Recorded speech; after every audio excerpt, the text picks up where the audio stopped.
ہمیں کہا گیا تھا رو، لیکن رونا اللہ رسول کے لیے۔ ایک تو بندوں کے لیے نہیں رونا اور ایک بندوں کے سامنے نہیں رونا۔ رونا ہے تو اللہ کے لیے، اس کے محبوب کی محبت کے لیے، اور چونکہ یہ معاملہ ہی اللہ رسول کے ساتھ ہے تو پھر بندوں کے سامنے کیا رونا۔ جب ان کے لیے رونا ہے تو پھر ان کی بارگاہ میں رونا ہے۔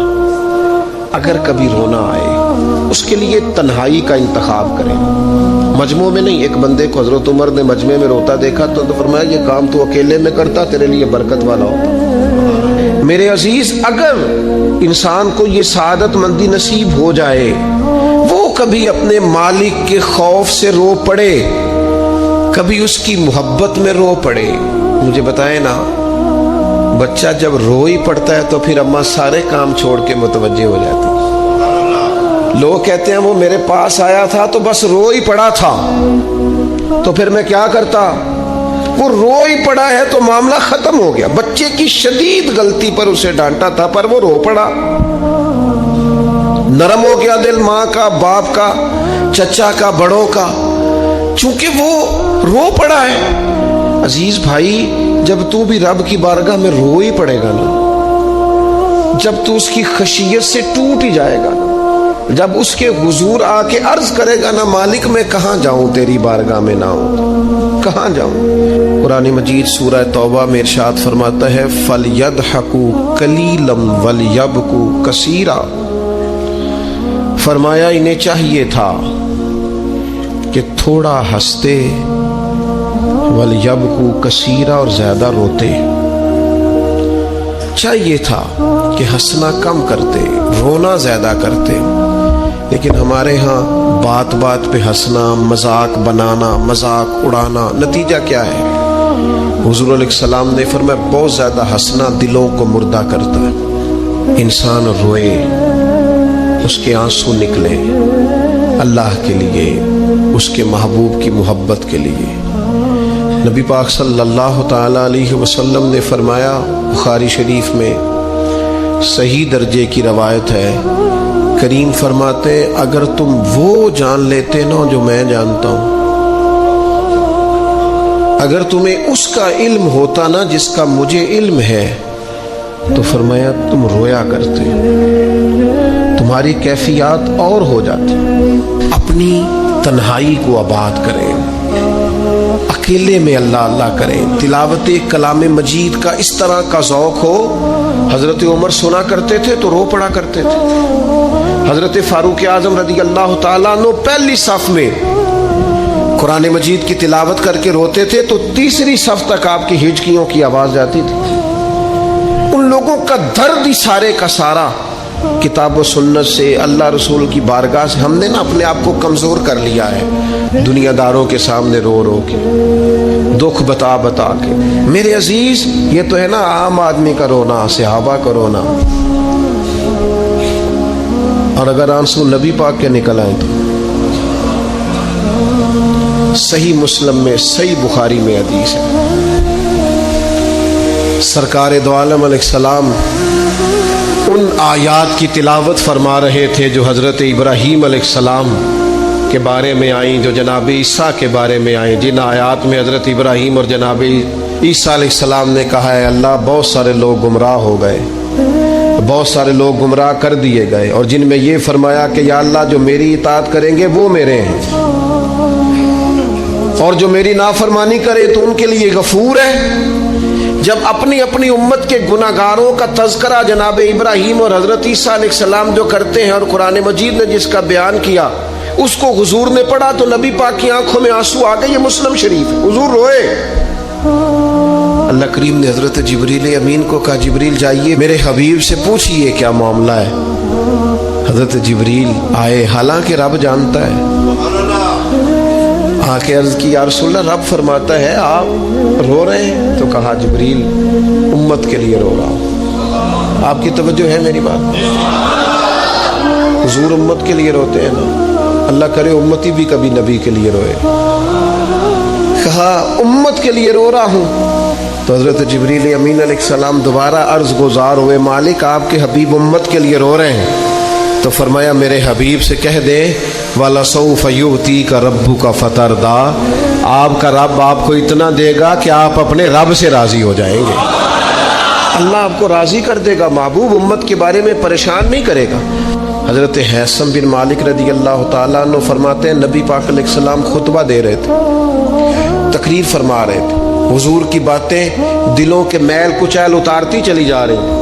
فرماتے ایک شخص نبی پاک علیہ السلام کے سامنے بیٹھ کر حضور کی گفتگو سن رہے تھے، وہ رو پڑے. ساری گفتگو چھوڑ کے نبی پاک صلی اللہ تعالیٰ علیہ وسلم کی توجہ اس شخص کی طرف ہو گئی. ہوا کیا ہے؟ وہ تقریر سنتے، بات سنتے بس رو پڑے. تو نبی پاک علیہ السلام فرمانے لگے آج اگر وہ سارے مومن بھی یہاں موجود ہوتے جن کے گناہ پہاڑوں کے برابر وزنی ہوتے تو اس ایک بندے کے رونے کی وجہ سے اللہ سب کی بخشش فرما دیتا. اور نبی پاک علیہ السلام فرمانے لگے یہ رویا ہے تو اس کے رونے پر فرشتے بھی روئے ہیں. اور فرشتے دعا کر رہے ہیں کہ اے اللہ یہ جو نہیں روتے نا ان کے حق میں ان کی سفارش قبول کر لے جو تیری بارگاہ میں روتے ہیں، جو تیرے حضور عرض گزار ہوتے ہیں ان کی سفارش قبول کر لے، ان کے حق میں قبول کر لے. بعض بندے رٹیاں رٹائیاں دعاواں کر دیں، بس وہ ٹھیک ہے ہاتھ اٹھا دیے جو مولانا صاحب کہیں گے ہم بھی، وہ بڑے محب ہو کے دعا کرتے تھے. کسی نے ان سے کہا حضرت اتنی للہیت سے اور اتنی محویت سے اور اتنے ذوق سے دعا کیسے؟ فرمانے لگے میں نے اپنی بیوی سے طریقہ سیکھا ہے. کہتے بیوی سے سیکھا ہے دعا مانگنے کا طریقہ. حضرت وہ کیسے؟ فرمانے لگے اسے کوئی کام تھا مجھ سے، کوئی گھر کا خرچہ تھا، اس نے بتایا خرچہ، میں نے اسے کہا ابھی میرے پاس پیسے نہیں ہیں، آتے ہیں تو دوں گا. 2-4 دنوں کے بعد پھر اس نے کہا میں نے کہا تھا گھر کے خرچے کے لیے کچھ پیسے، تو فرماتے ہیں میں نے کہا ابھی میرے پاس نہیں ہے، آتا ہوں تو دے دو. عورتوں کی عادت ہوتی ہے بار بار یاد کرانا. کہتے اس نے پھر یاد کرایا. وہ میں نے گزارش کی تھی کچھ پیسے چاہیے، فرماتے مجھے غصہ آ گیا. میں نے کہا تو کیا روز ایک ہی بات کرتی ہے، تجھے کہا ہے نا ابھی پیسے نہیں ہیں، آتے ہیں تو دے دوں گا. ہر روز یاد کرانے کا کیا مطلب ہے؟ ایک ہی بات کا رٹا لگایا پیسے چاہیے پیسے، ٹھیک ہے خرچ ہے آپ ٹھیک کہہ رہے ہیں پر ابھی نہیں میرے پاس. کہتے میں نے ڈانٹ دیا. سعادت مند خاتون تھی، حوصلے سے ڈانٹ برداشت کی. تو کہنے لگی غلطی ہو گئی، مجھے نہیں بار بار کہنا چاہیے تھا، آپ تو ناراض ہی ہو گئے، لیکن ایک بات یہ کہنی تھی کہ آپ ہی میرے شوہر ہیں، میں آپ سے نہ کہوں تو پھر کس سے جا کے کہوں؟ آپ سے ہی کہنا ہے نا، میں نے آپ ہے نا میرے سر کے تاج، تو کس سے اور کہوں؟ میں اور کسی سے کہوں؟ شیخ فرماتے ہیں میرے ہاتھ میں کچھ چیز تھی، ہاتھ کانپا، وہ چیز گری، چھم چھم میرے آنسو ٹپکے، چھم چھم میں رو پڑا. تو خاتون کہنے لگی آپ کیوں روئے، کیا ہوا؟ تو فرمانے لگے مجھے تو رب سے مانگنے کا طریقہ تو نہیں سکھا دیا. جب میں اس کی بارگاہ میں عرض کروں گا نا مالک بڑے دروازوں پہ گیا ہوں کوئی نہیں میری سنتا، بڑے درد کے ساتھ میں نے کہا ہے پر فریاد کو کوئی نہیں پہنچا، اے اللہ تو ہی میرا رب ہے، پھر تجھے نہ کہوں تو کس کی بارگاہ میں جا کے کہوں؟ نبی پاک صلی اللہ تعالی علیہ وسلم نے فرمایا 2 آنکھیں دوزخ میں نہیں جائیں گی.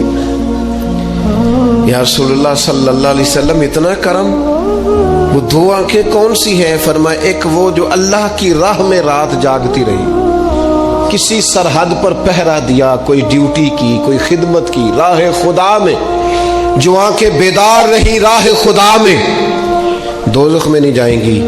اور دوسرا فرمایا جو رب کی یاد میں رو پڑی، جس سے خشیت آئی، جو ڈر گیا پر ڈرا اللہ کے لیے، آنسو فار سیل نہ ہو، کوئی اداکاری کا ماحول نہ بنائے، وہ اس طرح نہ ہو رو رو کے دعا، رکت انگیز دعا، اور فلاں کیا بات، فلاں کے بڑا رلایا اور فلاں میں بڑا درد تھا اور فلاں کے آنسو نکل آئے اور پیر صاحب قبلہ روئی پڑے. فار سیل نہ ہو چیزیں، اداکاری نہ ہو، اس کی طبیعت پر پورا اثر ہو. اور جب خشیت کے ساتھ وجود کانپتا ہے، وہ کسی نے کہا تھا کہ آنسو قربت کا سبب ہوتے ہیں. جب آپ کی روح کسی کی روح سے ملتی ہے تب آنسو نکلتے ہیں. جب تو اللہ سے پورا جڑ جاتا ہے نا، جب رسول کائنات کی بارگاہ سے تیری پوری توجہ لگ جاتی ہے، پھر آنسو بن کر دل تے پہاڑ پوے جس ویلے اودو پہاڑ بناون اکھیاں تے بے درداں محبوباں دے سارے ناز اٹھاون اکھیاں. تمہیں پتہ ہے فلسطین کی بیٹیاں بھی سیدہ خدیجہ الکبریٰ کی بیٹیاں ہیں. وہ مومنوں کی مائیں ہیں تو ان کی بھی تو مائیں ہیں نا. فلسطین کی بہنیں بھی صبح قیامت حضرت فاطمہ کے پلو میں پناہ لیں گی. نبی پاک صلی اللہ تعالی علیہ وسلم نے فرمایا من اذا مسلمن فقد اذانی. میں کیسے وہ بات آپ کے دلوں تک اتاروں کہ حضور نے فرمایا جب میرے مسلمان کو تکلیف ہوتی ہے تو مجھے تکلیف ہوتی ہے، مجھے درد ہوتا ہے. اس رسول کی امت جو کافروں کی رسیاں زور سے باندھی جائیں تو حضور فرمائیں ڈھیلی کر دو. یہ ہائے ہائے کرتے ہیں تو مجھے نیند نہیں آتی. اگر بدر میں قیدی بنا کے لایا گیا کافر ہائے ہائے کرے تو حضور کو نیند نہیں آتی، تو مجھے بتاؤ کہ فلسطین کی بیٹیاں ہائے ہائے کرتی ہیں تو گنبد خضرا میں محبوب کو آرام ہے. میرے عزیز بے حسی کی زندگی، چھوٹے موٹے بیانات، تو بھی کہہ دے تھوڑا سا فلانے کا بیان نہیں آیا، کیا کرنا ہے بیان دے کے، کیا بات کرنی ہے تذکرہ کر کے. دوستو آؤ رو کے دیکھ لیا ساری دنیا کے سامنے، یا کچھ رب کے سامنے رو کے نہ دیکھ لیں. اب اسے کہے نا، اب حضور کی بارگاہ میں عرض کر کے نہ دیکھ لے کہ تجھ سے فریاد ہے اے گنبد خضرا والے. اب کعبے والوں کو ستاتے ہیں کلیسا والے، اور کی اگر تو نے دل مسلم کی دل جوئی نہیں، پھر ہمیں تانا دیں گے بت کہ مسلم کا خدا کوئی نہیں. اب اللہ رسول کی بارگاہ کی طرف رجوع نہ کر لیں. اب چھوڑ نہ دیں سیاستدانوں کے گلے، اب چھوڑ نہ دیں دنیا اقوام متحدہ کی بات اور سلامتی کونسل کی بات. اب اپنے اللہ کے جانب رجوع نہ کریں. دیکھو نا نبی پاک صلی اللہ تعالی علیہ وسلم نے ہمیں فرمایا تمہارے آنسو قدر والے ہیں، رب رسول کی بارگاہ میں بہانا، ان کو ضائع نہ کرنا. عزیز بھائیو، یہ آنسو جو اللہ رسول کی بارگاہ کی طرف بہتے ہیں یہ اللہ کی رحمت کو متوجہ کرتے ہیں، یہ مالک کریم کے کرم کو مائل کرتے ہیں. ہمارا مسلح آباد ہونا چاہیے. وہ مجھے ایک دوست کہنے لگے صرف دعا کریں فلسطین کے لیے. آپ نے کہا جم کے دعا کریں، صرف دعا کرنے سے کیا ہوتا ہے؟ میں نے کہا دعا کرنے سے پہاڑ ہل جاتے ہیں اپنی جگہ سے. میرے رسول پاک رات کو دعا کریں تو صبح فاروق اعظم جیسے لوگ آ جاتے ہیں دین اسلام.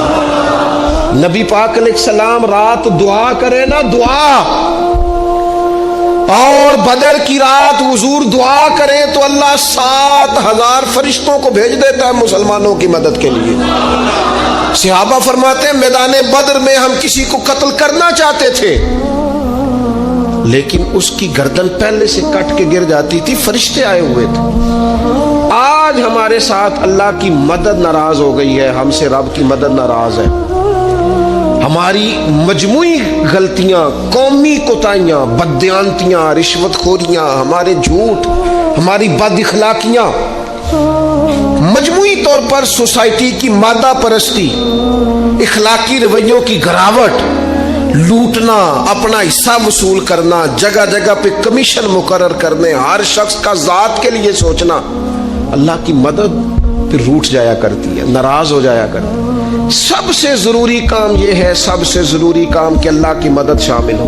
سب سے. ایک صحابی تھے، ایک جگہ انہیں شہید کیا جا رہا تھا تو کافر چاہتے تھے کہ ہم ان کی لاش کو معاذ اللہ ثم معاذ اللہ بے حرمتی کریں. انہوں نے عرض کی مالک تو میرا مددگار ہے، اس بیابان جنگل میں میری مدد کرنا. شہد کی مکھیاں آ گئیں، ان کے پورے وجود کو چھپا لیا، کوئی چیز قریب آئی نہیں. اور لوگ کہتے ہیں مکھی اٹھ کے بیٹھے تو زخمی کر دیتی ہے، لیکن وہ اٹھ کے گئیں تو وجود پہلے سے زیادہ تر و تازہ تھا. اللہ نے محفوظ کر لیا وجود ان لوگوں کا، اللہ نے حفاظت فرمائی، اللہ کی مدد شامل تھی. اللہ کی مدد